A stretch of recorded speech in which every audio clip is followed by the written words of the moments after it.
Hello, my name is Ban Chimer. I am the founder of Inyalinya Basiddet organization. Inyalinya Basiddet, it's feminist and a feminist organization focusing on domestic worker in Lebanon.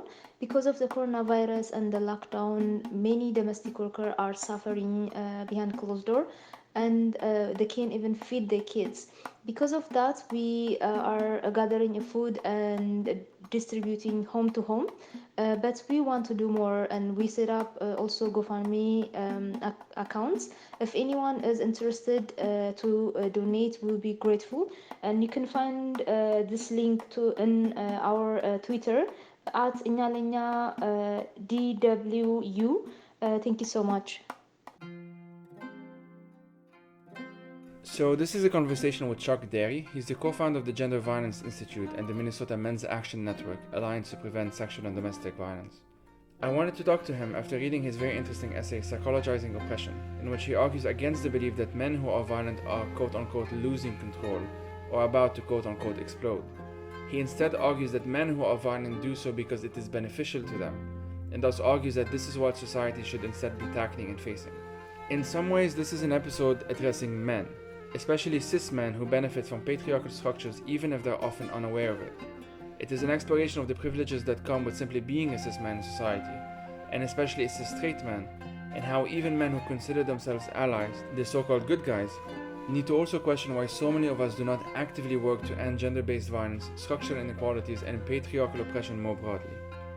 As usual, you can follow the podcast on Twitter @FireTheseTimes, and if you like what I do, please consider supporting this project with only $1 a month on Patreon or buymeacoffee.com, and you can also do so directly on PayPal if you prefer. Patreon is for monthly, PayPal is for one-offs, and buymeacoffee.com has both options. And if you cannot donate, you can still help by reviewing this podcast on Apple Podcasts or wherever you get your podcasts. Thank you.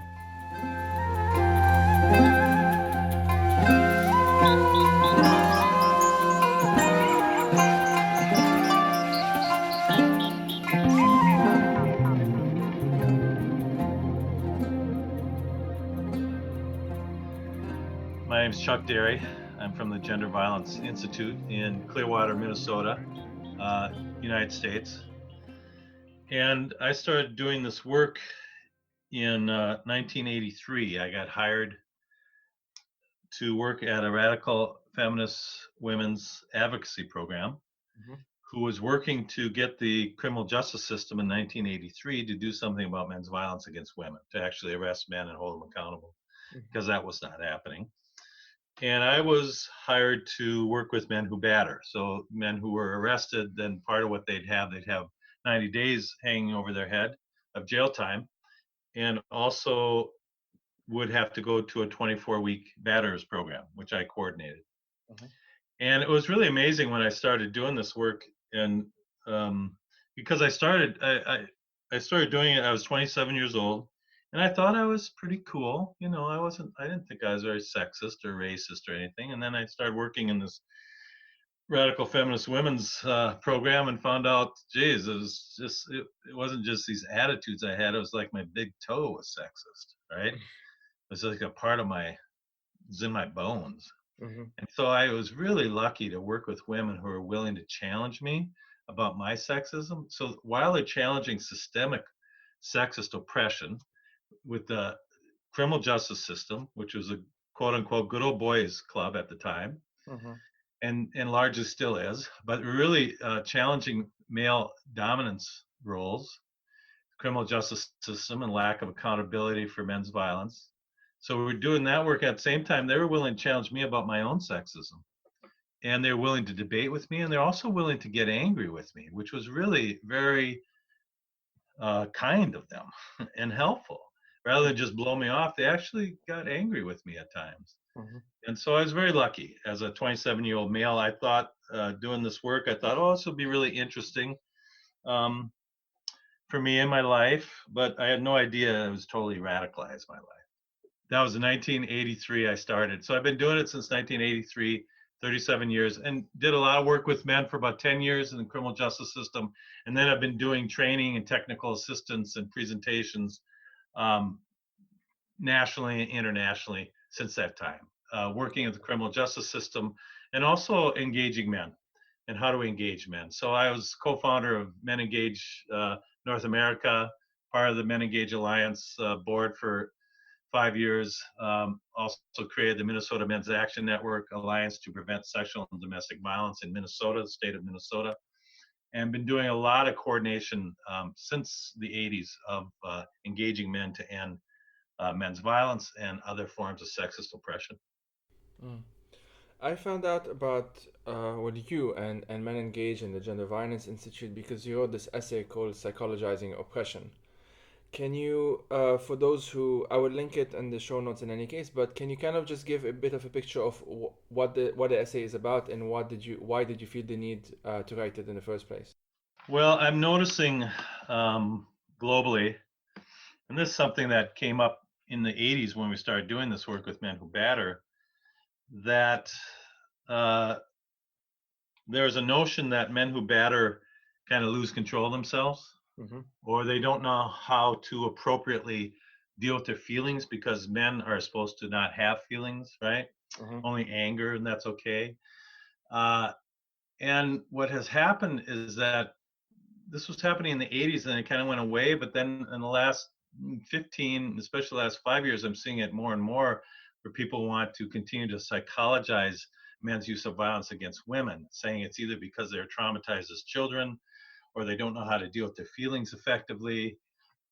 And what it does is absolutely ignore male privilege and entitlement.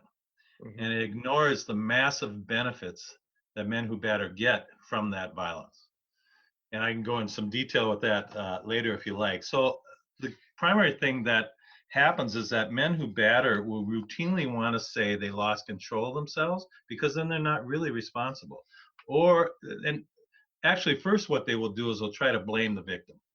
She did this, she did that. Look how she is with the kid. She's a drunk. She's a, et cetera, et cetera. If that doesn't work with these helping professionals and neighbors and police, then what they'll do is they'll go into, well, I just lost it. I don't know what happened. I just lost it. Or I was drunk. I couldn't control myself. And people will buy that. And what's really nice for men who batter when they buy that is that they are not held accountable for their crime because they just lost control. They really didn't have control over themselves. So subsequently, the professional responses to those men is inadequate because that's false. Men are very much in control of their behavior. They're very sophisticated in using violence and other methods of abuse to control their wives and partners and the children. And it's really astounding. The power and control wheel that was developed out of Duluth, Minnesota in the early 80s really was developed by talking to battered women and what was their experience of being battered. And what happened through multiple kinds of focus groups with battered women is they came to a further understanding that this violence was functional and that it was purposeful and that it wasn't just the physical and sexual assault, it was also the isolation, the emotional abuse, the psychological abuse, the manipulating the children against the mother to control the mother, hurting the children to control the mother and the children, economic control. It was a whole system of control, a system of power and control. That's why they call it the power and control wheel. And this wheel was developed in Duluth, Minnesota in like 1982, 83. And it was translated into 60 different languages and spread across the globe in over 120 countries, and then they stopped counting. And so what's very interesting to me, and I've worked internationally in different countries, in Taiwan and Moldova and Finland and other places, and it's amazing because women in Taiwan can look at the power and control wheel that was developed by women in northern Minnesota in the US, and they can look at it and say, yeah, that's right. That's what's happening to me. Women in Japan, women in Brazil, women in Sweden, right? All over the world. So we have this male cultural norm of dominance and power and control and violence that's global. And women throughout the globe identify this. And I've never had any problem talking to men, even if I'm talking through a translator internationally, and us being able to understand and connect around our beliefs and our actions that we take towards women. And so so the psychologizing of oppression and suggesting it's a psychological issue ignores the benefits and the male entitlement that fuels this oppression. And it's very disconcerting that it's happening as we talk about men's violence and oppression of women, that we want to medicalize, psychologize that problem and totally ignore that is a very conscious decision that they're making for distinct reasons. And the benefits are enormous. Obviously, I mean, I grew up in Lebanon, but the notion of men losing control is such a, as you said, it's such a global thing that I immediately understood what you were talking about. And you mentioned in our pre-chat, you mentioned this as well, that when you were working with men who batter, and they would say stuff along the lines of, you know, I lost control and I lost control, you would then ask them, like, lost control of who? Like, who did you actually lose control of? Which kind of, can you talk a bit about that process? You mentioned before, we can go a bit into details. Let's do that now. Well, it is the thing, when men would come into my group in the early 80s and they'd say I lost control. One of the first things I would ask them is, have you ever killed your wife? And they were just shocked that I would ask that question and say, of course not.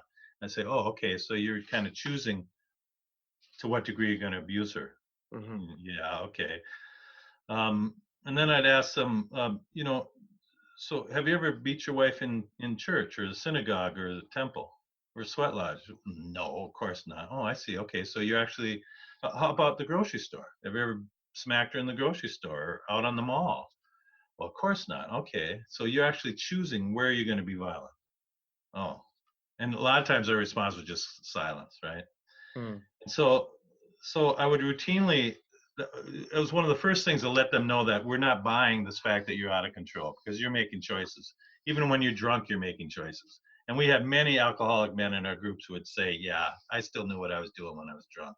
Mm-hmm. But if he can get drunk, this is a great tactic that they use too, to avoid accountability, because what they can say is that she did this or she said that and it really bothered me. I went to the bar and got drunk. So it's really her fault I got drunk. And then I came home and I beat her, and it was because I was drunk, right? I didn't have any control. Meanwhile, you ask them, well, let me ask you, did you by any chance ever take a swing at the 6'5", 250-pound bouncer who's kind of got you around the neck and, just escorting you out the door of the bar? They say, no. Okay. So they're not taking a swing at that 6'5", 250-pound bouncer. They're going home and taking a swing at their 5'4", 140-pound wife. Mm. So regardless of how drunk they are, they're still making decisions. And I think this is really critical in our abilities to, one, hold them accountable, and also to give them the opportunity to change their mind. But here's the problem. There are so many benefits. When I first started to understand this more clearly after seeing the power and control wheel and understanding there were conscious decisions, I asked the guys one time in group, so what are the benefits of your violence? And they kind of all looked at each other, which was notable, right? Should we admit this, guys? They all looked at each other and they said, there are no benefits. And I said, well, you must be getting something out of it. Otherwise, why would you do it? And they kind of looked at each other again, and then one guy started naming the benefits. And then they all started chiming in on the benefits. And we filled a 4-foot by 8-foot blackboard at the time and ran out of space. I was writing on the blackboard all the benefits, and we ran out of space. And I'm looking at this, I'm saying, oh my God, why would you stop? I thought, okay, I'm going to ask them. So I asked them, well, why would you stop? And then we filled like a 2-foot by 2-foot space on the board. Got arrested, civil protection orders against me. My adult children aren't asking me to their weddings. This is my 3rd divorce, and I got to come to groups like this. That was it. And it was one of the first times I knew this before, but this really embedded in me how important a strong and consistent criminal justice system response was to men's violence against women. Because if you look at the cost-benefit analysis, there are so many benefits and so few costs for the violence that and all the controlling abusive methods they're using. There's so few negative consequences and so many positive consequences. And I've actually created a handout that I've sent out to different folks judges and others that really identified, no, this is why men batter, because it's functional and it works. What were some of the stuff that, when you asked them to list the benefits, what were some of the stuff they were listing? So I get my way. She's Uh-huh. scared, won't go out and spend money. Respect, she won't argue with me. The feeling that I'm superior, she's accountable to me in terms of what she does, where she goes, who she sees. I get to make all the decisions. I have total control. I get sex with who I want to, when I want to, how I want to. I get all the money. I get all the money. I mean, she's working, maybe I'm not even working, or maybe we're both working, but it doesn't matter. I get to control all the money. I mean, just that alone. No negotiation. He doesn't have to do any housework. He doesn't have to deal with the kids. He can, in fact, control the kids the way he wants. He gets to convince her that she's nuts, it's her fault. He's the king of the castle. She's a robot, quote unquote, robot babysitter, maid, sex, food. I had one guy say two really good examples. I thought a partner of mine, a friend of mine, was doing a group, and they were talking about male privilege. Mm-hmm. And this one guy in group said, "Well, let me ask you something. So when I come home from work, I've got this chair. It's my chair. It's a recliner in the living room. And when I come home from work, I sit in my chair. And even if the kids are watching TV, doesn't matter. I change the channel to whatever I want to watch. And then if I want a beer, I ask for a beer. Beer comes to my chair. If I want a coffee, coffee comes to my chair. Even dinner. If I don't want to get up for dinner, dinner comes to my chair. I mean, I don't even have to leave my chair. If I want a magazine or a newspaper, it comes to my chair. Are you asking us to give up our chairs?" She said, "Yeah, exactly." I had another guy when I was doing this, what are the benefits? One guy said that they get to dictate reality. And this was a guy who hadn't said much in group, and he kind of looked like he couldn't really even walk and chew gum at the same time, right? This is my bias, right? But he said, "I get to dictate reality." And I'm going, wow, okay, well, tell me more about that. And he said he was walking down the street one time with his wife, and this really good looking woman was across the street walking, and he was staring at her, right? And his wife says, "Don, I really don't like it when you stare at other women when you're with me." He said, "What?" She said, "I don't like it when you're staring at other women when you're with me." "What do you mean? I'm not staring at." He said, "Yes, you are." And he said he turned to her and he gave her his look, which a lot of guys talk about. All they have to do is give them a look, right? Mm-hmm. It's that easy. Once you beat them, they know. So he says, "I turned to her and I gave her a look." I said, "No, I wasn't." And she didn't say anything. And what he said is he knew that in her mind, she didn't go into her mind, "Oh, that creep, he's such a creep, he's such a jerk, what is wrong?" That's not where she went. In her mind, she went, "Oh, I must just be, I'm just so jealous. There must be something wrong with me. I'm just so jealous all the time. Why am I always doing this?" Right? Mm-hmm. So this guy knew that his violence gave him the ability to dictate her reality. And that would allow him to continue to do these things, right? Because if she didn't abide by his notion and his assertion of what was going on, she was going to get hurt, and her children were going to get hurt. And so the first time this happened to me, it just blew me away. And at that time we were doing life skills stuff, teaching them assertiveness, teaching them how to access their feelings. And I tell guys to go home and do assertiveness practice. I feel when you, because, right, with your wife, very very very accountable and conscientious. And the guys would come back the next week and say, I'd say, "Well, how'd it go?" And they said, "It didn't work." I said, "What do you mean?" "The assertiveness didn't work." I said, "Well, how come?" "Because I wanted her to do A, B, and C, but she wanted to do D, E, and F, and she wouldn't do A, B, and C. So it didn't work." So then I realized that, oh my gosh, what I'm doing is I'm actually giving these guys tools, more tools, so they can be more sophisticated in their battering.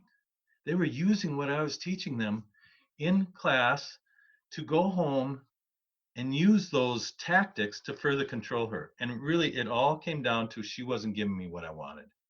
So this didn't work. Assertiveness didn't work because I still didn't get what I wanted.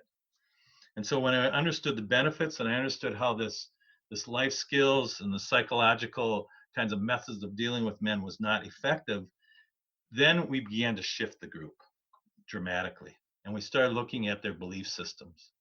What are their individual belief systems about women and about men's rights over women and dominance and superiority to women? And what are the social constructs, the social norms that support all that we live with every day? And what was the intent of their abuse? And what was the impact of their abuse? We have a power and control log. We'd have men log their behaviors, different types of behaviors of abusive, physical, sexual, and emotional, psychological, economical, male privilege, etc.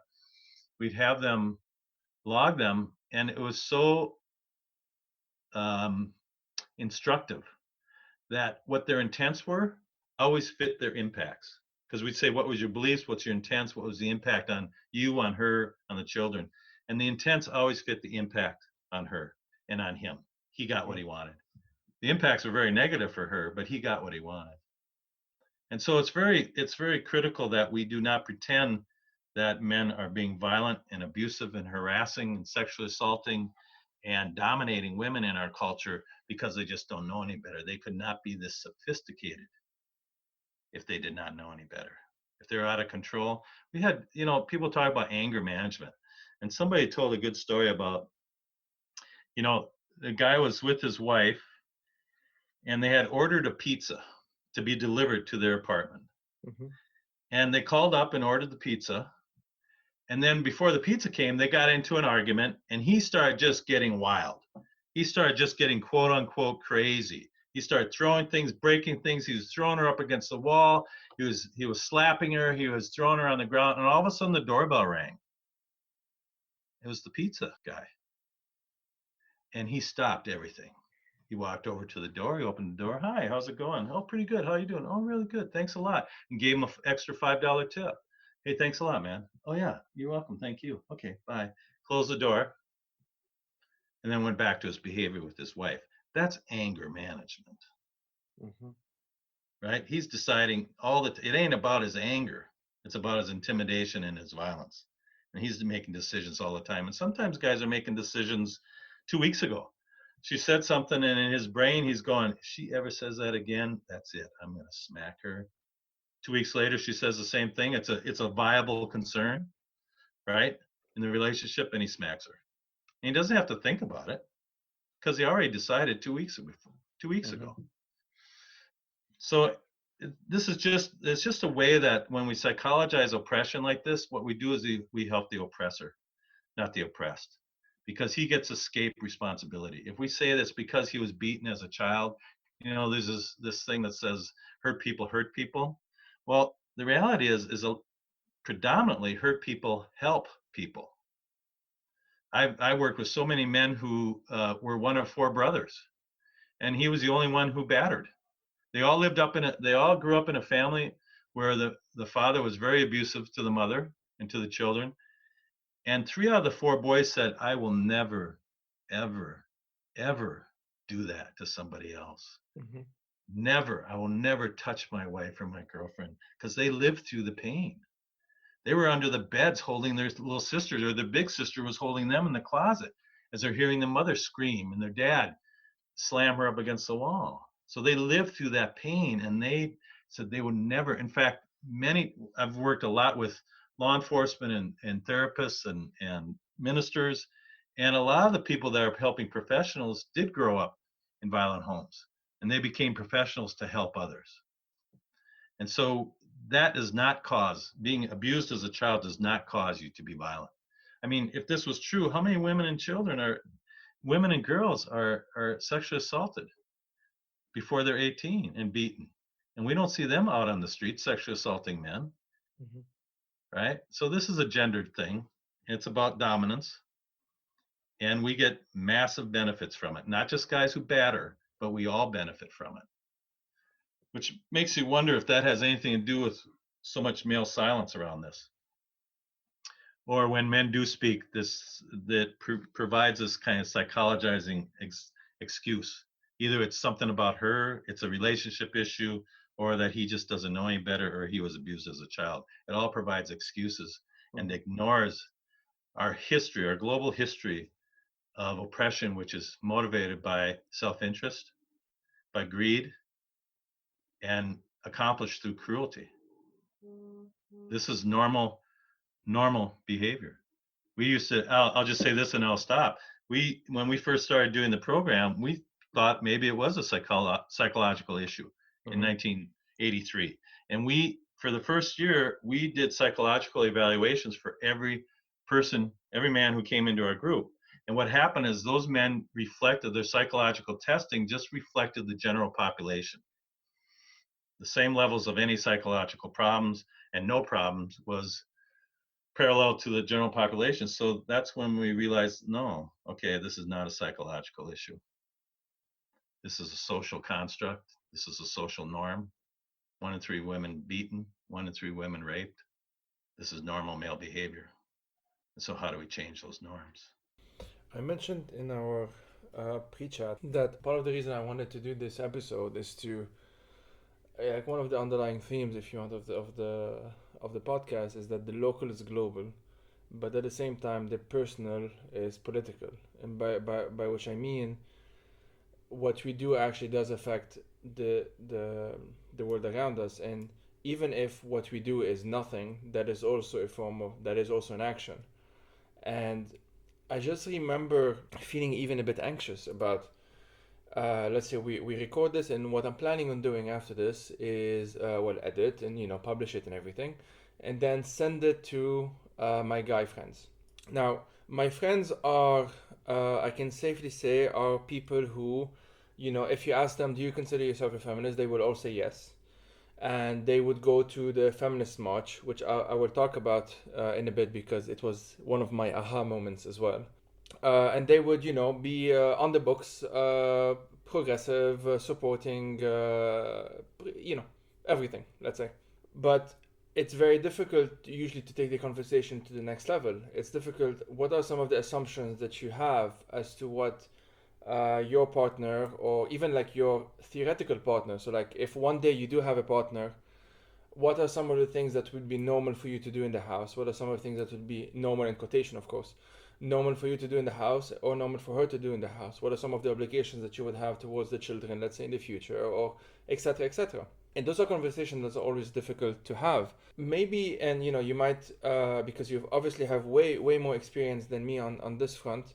Maybe it seems that this is changing slowly in the past few years, but again, emphasis on slowly. And why is it that slow? Because at the end of the day, as you mentioned, it's still benefiting a lot of people. In this case, men. It's benefiting a lot of men. It's benefiting all men, for that matter, to live in a society where this is the norm. Even if me personally, I am not physically violent or psychologically violent, etc., etc., or so I think anyway, I would still be living in the society that benefits me, because I'm a cis straight male. And what really caught my attention in the essay, as I was mentioning before, is the losing control, and even the term anger management, and even the term toxic masculinity. Those are terms that I'm sure can have their uses, but if you ask the follow-up question, like, losing control of who? Toxic to whom? What's the other one? Anger management. I mean, if you're managing anger, you're not actually solving it. Can I wanted to ask you about these quote-unquote nice guys. So I'm putting them in quotation, of course.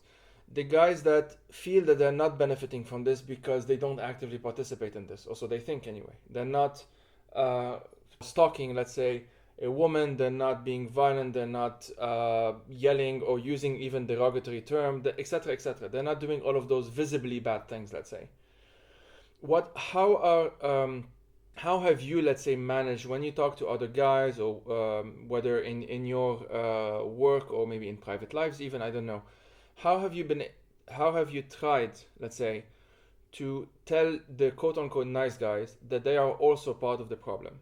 Yeah, it's very interesting because when I first started doing the batters groups, I thought to myself, oh, this would be really interesting. It would be interesting to see how these guys are different from me, right? Because I never abused women. And that's not what was interesting at all. What was interesting is how much I was like men who beat and rape women, not how much I was different from them. That's what was interesting.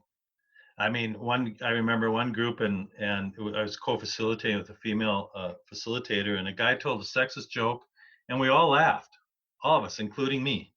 Mm. And the female facilitator says, "Let's just back up a little bit on this joke.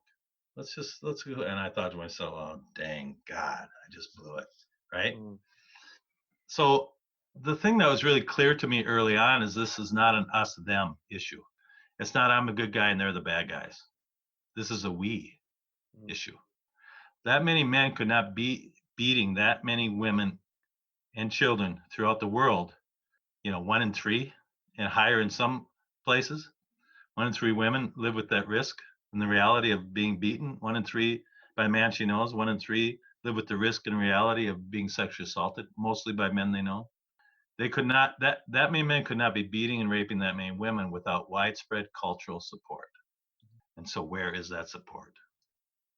I mean, the worst thing I could be, and I'll get to your question Take your time. directly, but the worst thing I could be when I was 2.5, 3 feet tall, right? I'm 4, 5, 6 years old, was who half the population is. Right. Half the people in my classroom is a girl. Don't throw a ball like a girl. Don't run like a girl. Don't do anything like a girl. That's how I know I'm the right kind of boy. And I'm in first grade thinking about this. And I'm looking around, and in my culture, I'm 6 years old, and men are running the whole show, especially white guys here in Minnesota and US at the time. And so it didn't take a 6-year-old rocket scientist to figure out that if the worst thing I could be is a girl, then boys must be better than girls. Duh. And what was interesting is one of the first things we started doing when we really realized this supremacy idea is we started imposing ourselves on girls' personal spaces. I was in a Catholic school and we had to wear uniforms. They had dresses down to their ankles and we had to wear ties. And at recess, we'd run up to the girls and grab their dresses and go, "Tuesday, dress up day." And we'd throw the dresses up in the air so we could see their underwear. And if they had polka dots or butterflies on their underwear, we'd roll around the ground laughing, and they're walking away. Leave me alone, right? And all my friends and I, we're in second grade, and we're laughing. Pretty soon, the girls started coming to school wearing culottes, which are shorts, underneath their dresses because of what we were doing. So it's very interesting. Again, as we considered us being better than girls, we started imposing ourselves on their personal space. And this got worse when we hit puberty. We were moving from boyhood to manhood. Worst insult I could get was somebody call me a pussy, a woman, or a femme. Those were fighting words. Some 6th grade boy come up to me, 12, 13-year-old boy, call me a pussy, a woman, or femme. He wanted to fight. And coaches were trying to motivate us by insulting us, by calling us girls. "Come on, ladies, pull your panties up. Come on, you're like an old woman," right? So it was just normalized. So woman hating became normalized. Whenever you have one group of people thinks they're better than another group of people, you have a tendon hostility. We see this with racism, we see this with homophobia, transphobia, we see this all over the place. And it's certainly part of sexist culture, that it is fun for guys to just kind of joke around with each other, making comments about women's bodies and what they like to do with it, or making sexist jokes as a way to bond with one another. And we're entertained by violence against women. Look at video games, look at TV, look at movies. There's all kinds of pornography. 90% of pornography now, global pornography, is violent against women. So we're now attaching men's most powerful pleasure centers in the body, hearts, and mind directly to women's pain. And it becomes so normalized, people don't even notice it. And so when I'm talking to men, a lot of times what I do is I'll use my own examples. So it's really clear this is not an us them issue, this is a we issue. And I'll use examples of things I've done before and how that has connected to the 1 in 3 women being raped, the 1 in 3 women being sexually assaulted, whether it's comments about their bodies and what they like to do with them, or just ignoring them when they're speaking at work. She says something, she's the expert, and the guy right next to her says the same thing, and all of a sudden he's got all the attention, right? Not her. And so part of what I had to identify, and part of what I do with men, is I put this in a we situation where I will use examples of myself, and then I'll talk about this concern. And then and this opens the door for my friends to share as well. Especially if you're talking about men who identify themselves as pro-feminists, then you open this door, and admit to things that you have done that are problematic and that you are doing that are problematic. And you ask them, do you ever do that? Did you guys do that? And they'll say, oh yeah, definitely. I know it. Isn't that something? And meanwhile, our sisters and our mothers and our colleagues and our friends have a 1 in 3 chance of being raped. And we're never making this connection. What are the terms we use when we're talking about women? When we're just guys are just hanging out and we're talking about women. And this is crude language, but I'll share it because it's very common in the US. And I know it has global connections as well, but they're called bitches and they're called whores and hoes and cunts and sluts, right? Guys are just hanging out, young men after a party, could be old guys after a party too. They say, yeah, they're talking about the party the night before. Yeah, did you see those bitches, man? They came up here. Yeah, this hoe comes up to me and says, blah, blah, blah. Yeah, this bitch, blah, right? It's bitches and hoes, bitches and hoes and bitches and hoes, and no one making any connection to that language and 1 in 3 women being beaten and 1 in 3 women being raped. And that is exactly the same language that men who are beating, raping women are saying as they're beating and raping those women. And so I think bringing to the table, one of the primary things I think, if you're talking to men who care, the primary thing is to bring the violence to the table first, because many men have ignored this or don't know that 1 in 3, the high rates, 1 in 3, 1 in 2, women are sexually assaulted or abused. You bring that to the table first and you put all the cultural norms within the context. We know that all these norms support it. And I love what you said about nothing is an action as well. Mm-hmm. Silence supports violence. Mm-hmm. This many men could not be beating and raping this many women if all the other men who were not beating and raping women stood up and said no, period. We change the policies, we change protocols, we change laws, we do cultural norms, everything. We just say no, this isn't happening anymore. And the jokes, that's not funny. The waitress comes over, I just got done with a soccer game with my friends. I'm in my 30s and whatever, 20s, 30s, and I go to the bar and we get a beer. The waitress brings over the beer and she's walking away. One guy says to the other, ooh, I'd like to jump that. The other one says, get out of here. You wouldn't even know what to do with it, right? And you notice that language, jump that. If in the US, if I said I got jumped, I'm a white guy, I'm walking down the street, I got jumped, everyone knows that means I got mugged, I got attacked, mm-hmm. Right? So we're using this violent language, and this guy's talking about sex. And he doesn't say I like to jump her, he's saying I'd like to jump that. So she's a piece of meat, it's an object. Mm-hmm. And the other guy says, yeah, you wouldn't know what to do with it. So even if this is happening and the friends are bonding around this sexist, woman-hating comments, am I willing to say something? Sometimes guys think, no, I'm not going to laugh at that joke, and then the guy will know that I'm against sexist jokes. No, a guy does not think you're against sexist joke. That guy assumes that all men like sexist jokes. That's same thing as there are a lot of white people who just think all white people like a racist joke. He doesn't think you don't like sexist jokes. He just thinks you don't like that sexist joke. So your silence just continues to support this violence. And so you can individually, we have to, as men, look at the actions that we take and the actions we do not take, because they both have significant influence. There's no neutral place. You're either part of the problem or you're part of the solution. There's no neutral place in there at all. So many men want to talk good and then sit back down in their comfort of privilege and do nothing because the other guys might not like them. Here's the other thing, and I'll end with this, but I'll stop with this. But if my friend's telling a sexist joke or telling some joke that's sexually objectifying this woman, and I challenge him about it, well, that means I can't tell those jokes anymore. Am I willing to give that up? Am I willing to give up that simple benefit of not telling sexist jokes? I mean, that came to mind for me when I first started doing this work and becoming more aware of the level of violence and my own sexism. And I remember friends making sexist jokes and me thinking, I don't know if I want to confront them, because if I confront them, heck, 2 weeks from now, if I want to tell a sexist joke, they're going to give me a hard time. So if I confront them, I won't be able to keep telling those sexist jokes. Am I willing to give that up?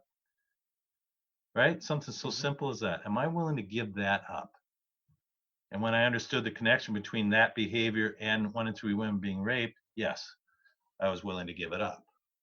But these things can be frustrating to give up these benefits too. But we have to decide, do we care? Do we care about women's lives? Do we care about justice? Because if we really care, then we will act. I had a number of, I guess we can describe them as aha moments. I'll start with the most recent one because I think it's the most revealing one, and at the same time, yeah, it's just the most revealing one. Uh, since the recent uprising in Lebanon, the October one, there's been a number of feminist marches, and there was one big one that was organized by feminist activists and feminist groups. And the one of the triggers of that march, the reason why it happened, is that there was a well-known personality, let's say a guy, who was being accused by a number of women of sexual harassment and of rape, and he was kind of given a sort of media platform as well. He got some kind of media spotlight, and so he was sort of mentioned in the chants, and there were the chants were kind of general supportive chants, like for example. A common one would be against patriarchy, and then people would reply revolution, and then etc. etc. Against sexism, against homophobia, etc. etc. And at some point, it's a feminist march. I would say roughly maybe 80% of the people there were women, and then roughly 20% were men. Very young on average, I would say like early 20s. And at some point, while in the march, one of the chants that I start hearing is something along the lines of "We know rapists are among us," or "We know harassers are among us." I think is a literal translation. And I just remember sort of reflecting on that, like on the spot. I had maybe like 3 different thoughts at the same time. And the first thought was, even here, I thought probably like the guys around here, maybe these are the guys that have repented. Maybe these are the guys that have, fixed their quote unquote their problems. They're not the bad guys, they're the good guys. So that was an aha moment, because obviously then I rationalized it fairly quickly by then. This was literally like, we're talking about 6 months ago or something. And I just, obviously, I reasoned with myself, so to speak. All of this was happening in my mind. And I was like, well, obviously, if we're talking about, as you said, 1 in 3, and we're talking about these very, very significant percentages of this happening, this has to also happen with people that are quote unquote the good guys. And again, obviously all this in quotes. The other aha moment, and this was about a decade ago, something like that. I was sitting with one of my friends, and she was telling me her story at some point. And at some point, I don't remember the details, but at some point, she told me what happened to her some years before. And she was sexually harassed by a guy who was hired to be her driver at some point. And I just remember taking that in and being very moved. By then I was already calling myself an activist, so I saw this through the lens of social justice, right? Like, this is a bad thing that happened. And at some point later on, or I don't remember the timeline exactly, but I just remember hearing more and more of these exact same stories from my other close friends who are women. And it just, there was this aha moment at some point when I realized, well, that's all of them. Every single one of them has told me that something has happened to them. It ranged from everything from being stalked to sexually harassed to raped to beaten, to every single one of them, with almost no exceptions, was telling me that this has happened to them. This is still happening to them. They still, one of my friends in this, I will squeeze that in a sense, in as in another aha moment, but it's related to this. She told me that at some point for like a whole year, she whenever she would go back home, she would put something in front of the door to make sure that the door cannot be opened. And I asked why. Like, were you actually being followed by someone? Like, did you have quote unquote a concrete reason? And she told me, yeah, there was a guy who kept on following me for a very long time. He wouldn't give up. I confronted him once, and I could only do that because it was in broad daylight, etc., etc. And then he disappeared for some time, and then he would pop up again. But basically, he was always in the back of her mind. And so she told me, like, do you know what that's like? And obviously, I said, no, I don't. in Lebanon, I walk and I'm as normative as it gets. I'm a middle class, cis, straight guy. I walk, and as far as I could remember, I almost never felt threatened in most streets, in most times, even in Lebanon, in Beirut especially. And the third aha moment is one that I had way too late because it related to how where I grew up. I grew up in a household of women. I grew up with my mom and my sister. There were no guys in the apartment in the house, and so I was the guy of the house, as traditional norms would have them, and by which I mean, of course, patriarchal and sexist norms. And when I started linking these two, and when I started having more friends, I didn't have many friends growing up, but when I started having more friends, and these friends were women, and they started telling me these stories, it's like, wait, so even my mom and my sister, if we're talking about statistically speaking, maybe my grandmother, maybe, and I just remember that feeling, that realization, if you want, coming all down on me at the same time. That's probably not how it happened on the spot, but that's how I remember it now. It's kind of like this light bulb moment. But the problem, and this is something that you highlight, and I'll ask you to comment on some of these aha moments, whether on in your life maybe, or maybe in some of those guys that you were talking to. It doesn't matter if I had the aha moment. What matters if, like, what am I actually going to do with that aha moment? I can I can say, well, I have found enlightenment here. I am no longer sexist. I am devoid of sexism. Well, then what? There's still something that needs to be done now. I really love the point that you're actually listening to women. You're listening to them, and when they know you're listening, and you're not saying yeah, but what were you wearing? What was she doing? She shouldn't have been drunk. You're Mm-hmm. actually listening and absorbing. Then more women are going to talk to you and share that information. I was blown away too when I started doing this work, and all the women I knew in my family and friends who have been sexually assaulted in their lives and beaten in their lives. It's incredible. And that really challenges me personally. How am I going to be a part of the problem or part of the solution? Just like you're saying, you have aha moments, and then what do you do with it? Am I willing to give up porn? I mean, that was a big question for me. That was before video games, much less online. That was just magazines I used occasionally.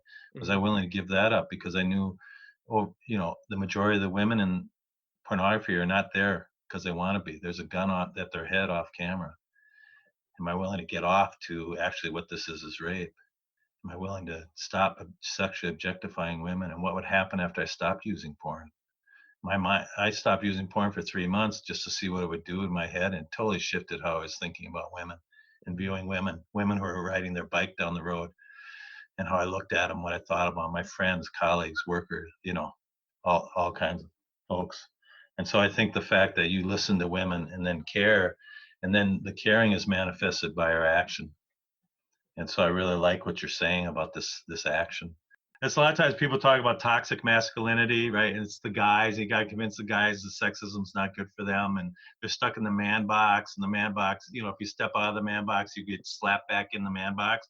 I got news for you. The reason men are in the man box isn't because of being slapped by guys or you step out. It's because of all the goodies in that man box. Mm-hmm. There's tons of goodies, and this is just one great example, right? That we don't even notice. And why would we want to stop that? Why would we want to give that up? God, that's great. I make one or two dishes and I get high praise. The bar is very low for men. Yeah. For pro-feminist ally men, I mean, all you have to do is, show up at a march once a year, and you're a Exactly. hero. You're a hero. The bar is about 2 inches off the ground. It's time to raise the bar.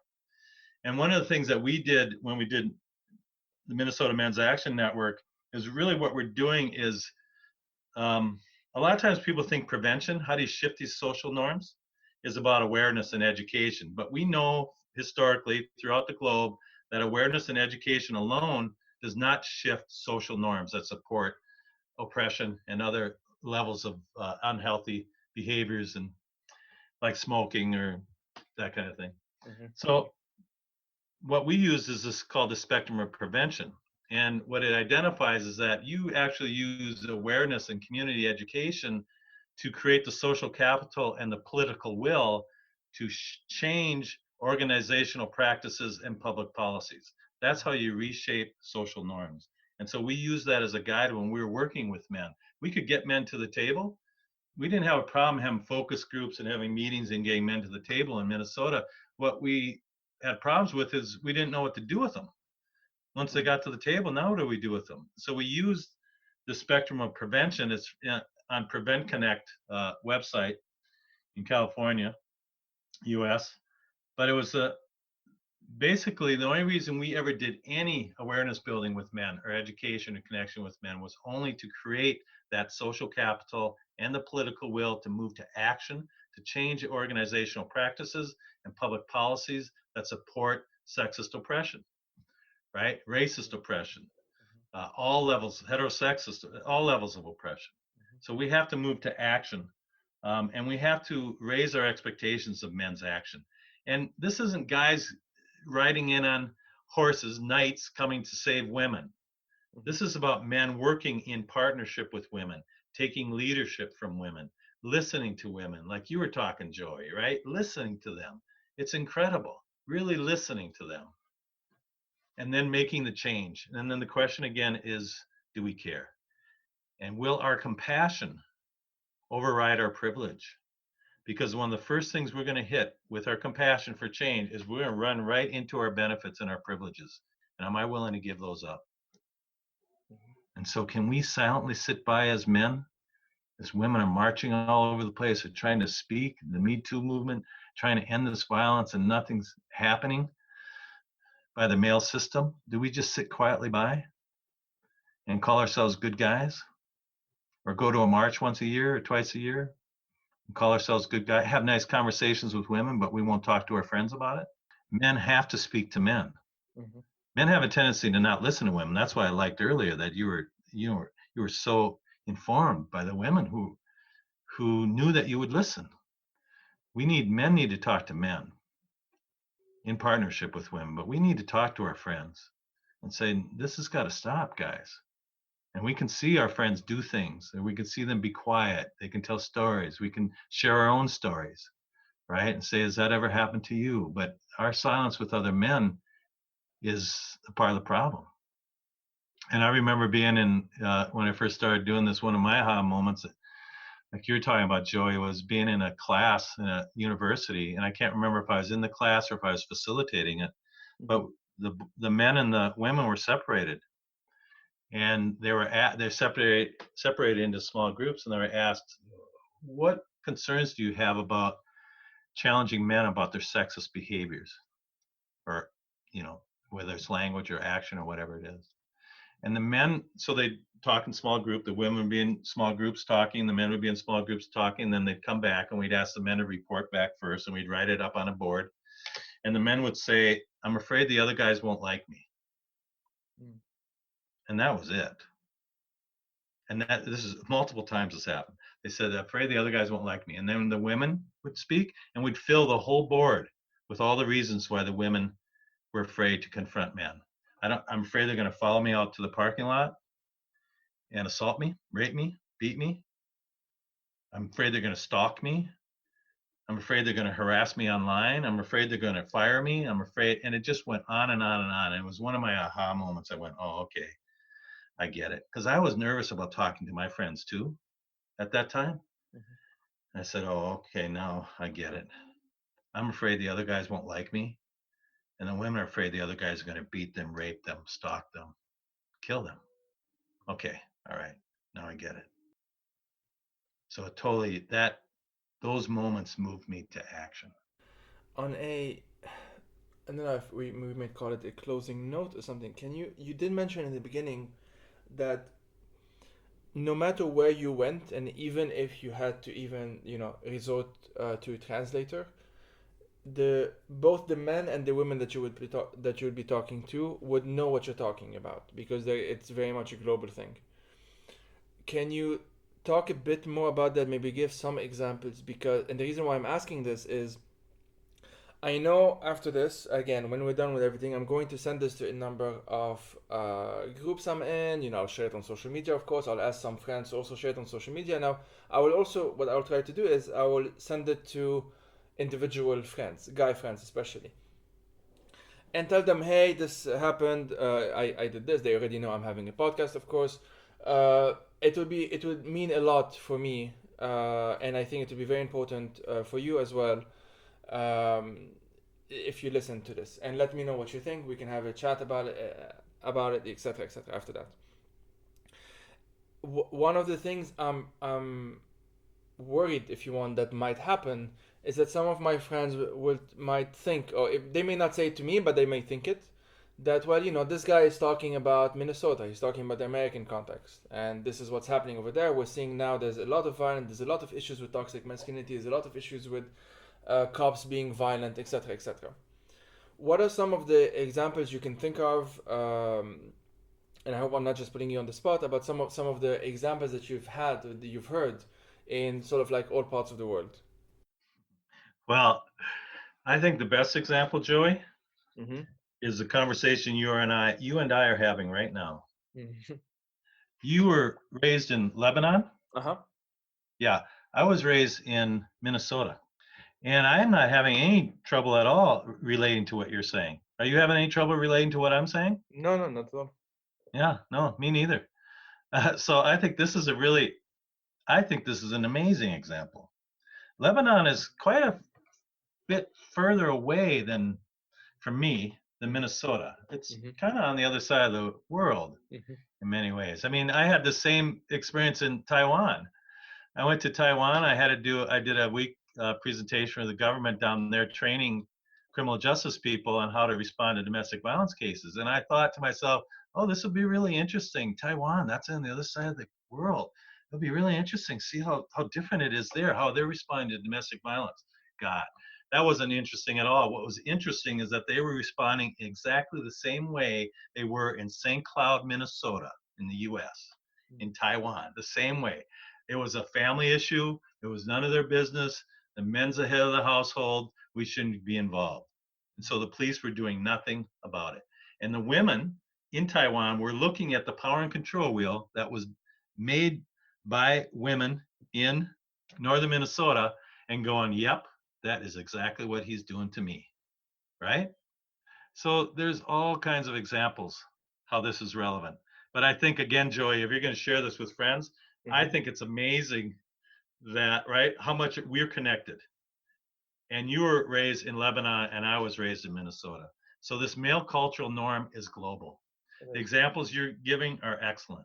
The examples that you're giving about listening to your partners and to women, your friends, is excellent. The willingness of you even to acknowledge that I have all these benefits. I make a couple of easy dishes cooking and I get major support. Meanwhile, the sister who knows how to do this 3 times better than me gets grief. Mm-hmm. That's called male privilege. Mm-hmm. That reality is I will have to give some stuff up. And am I willing to do that? Or am I willing to stay silent and support all the violence, the murder, the abduction, the sexual objectification, the trafficking, everything that's happening to women and girls? Am I willing to sit by quietly so that I don't have to compete with them in the workplace, in the economy? Income inequality, it's absurd. Global. You want to use a global example of patriarchy? Look at income inequality throughout the world in all cultures. And this will vary by cultures, but the inequality is massive throughout the globe. And again, it's a lot easier for me to control women if I want to, if I have the income and they don't. Of course. So I think it's quite easy, very easy, in fact, to identify this as a global issue. And it surprised me when I first experienced it internationally. But you're in a great position just from hearing how you're speaking to this and your understanding about this. You know, I just put this stuff to guys.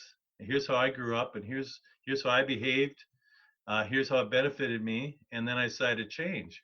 But there's not a guy in a room for over 37 years who could ever deny the things I was saying about normal male cultural behavior that harms women and girls. None of them, because it was just normalized. It was just us having fun. Come on, we're just telling a little joke. I mean, this is the thing when men push back. This is also a good thing to be aware of. A lot of times, resistance of the privileged reveals the truth of the oppression. And in cases with men, when you challenge them about their jokes and their comments, they say, come on, or their behaviors at a party where they gang raped a woman. Come on, we were just having a little fun. Come on, it was just a joke. And we say, yes, that's true. Yes, it is fun. Men, it is fun to make jokes about women's bodies and what we like to do with them. It is fun to make sexist comments. It is fun to rape women. Men do it for fun. Then the question is that how you want to have fun? Do you want to support this society that 1 in 3 women and more have to worry about being raped and have been raped? You want to support this society where men think it's just fine to smack their wives if they're not doing what they want them to do? Because that's the question for men, is do we care? What kind of human beings do we want to be?